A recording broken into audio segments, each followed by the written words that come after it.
नमस्कार, आपके साथ मैं हूं सपना मदेशी और आप देख रहे हैं जगत न्यूज 24। तो आइए शुरुआत करते हैं कुछ खास खबरों से। गुजरात नवसारी जिला भारतीय जनता पार्टी ने पंडित दीनदयाल उपाध्याय जी की पुण्यतिथि के अवसर पर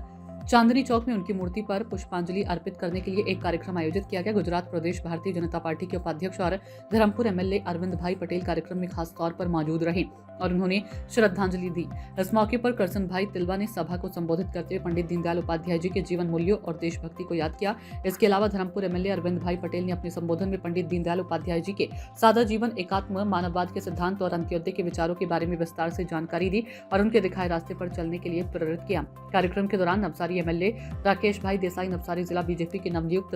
महासचिव शांतिलाल पटेल, महासचिव डॉक्टर लोचन शास्त्री और अन्य नेता बड़ी संख्या में कार्यकर्ता मौजूद रहे। पूरे प्रोग्राम का संचालन जनरल सेक्रेटरी डॉक्टर लोचन शास्त्री ने किया। सभी कार्यकर्ताओं ने पंडित दीनदयाल उपाध्याय जी की मूर्ति पर पुष्पांजलि अर्पित की और उन्हें दिल से श्रद्धांजलि दी और उनके विचारों से प्रेरणा लेकर देश की सेवा में डटे रहने का संकल्प लिया।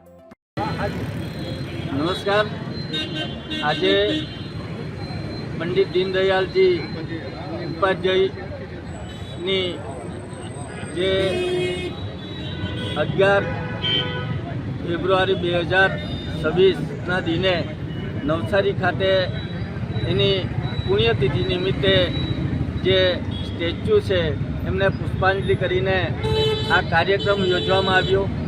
આ કાર્યક્રમમાં અમારા સાથી ધારાસભ્ય માન્ય શ્રી રાકેશભાઈ દેસાઈ અને નવનિયુક્ત અત્યારના મહામંત્રી શ્રી શાંતિલાલભાઈ, શ્રી શાસ્ત્રીજી અને નગરપાલિકાના જે કોર્પોરેટરો, પૂર્વ જે સભ્યો, ભારતીય જનતા પાર્ટીના તમામ આગેવાનો આજે ઉપસ્થિત રહીને આ કાર્યક્રમ યોજવામાં આવ્યો અને આ કાર્યક્રમના માધ્યમથી આજે જે રીતે આપણા યશસ્વી વડાપ્રધાન નરેન્દ્રભાઈ મોદી સાહેબ જે આખા દેશ માટે જે પંડિતજીના જે પથદર્શક અને એકાત્મ માનવવાદને ધ્યાનમાં રાખીને જે નરેન્દ્રભાઈ મોદી સાહેબ પંડિત દીનદયાલજીની એકાત્મ માનવવાદની વિચારસરણી સાથે આગળ વધી રહ્યા છે, તેમાં આપણે પણ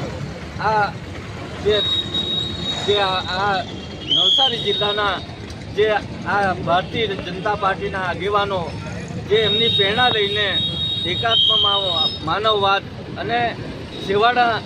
अंत्योदय लोगों सुधी ऐसे ही अपडेट्स के लिए देखते रहें जगत न्यूज 24 और हाँ, हमारे चैनल को लाइक, शेयर और सब्सक्राइब करना बिल्कुल ना भूलें।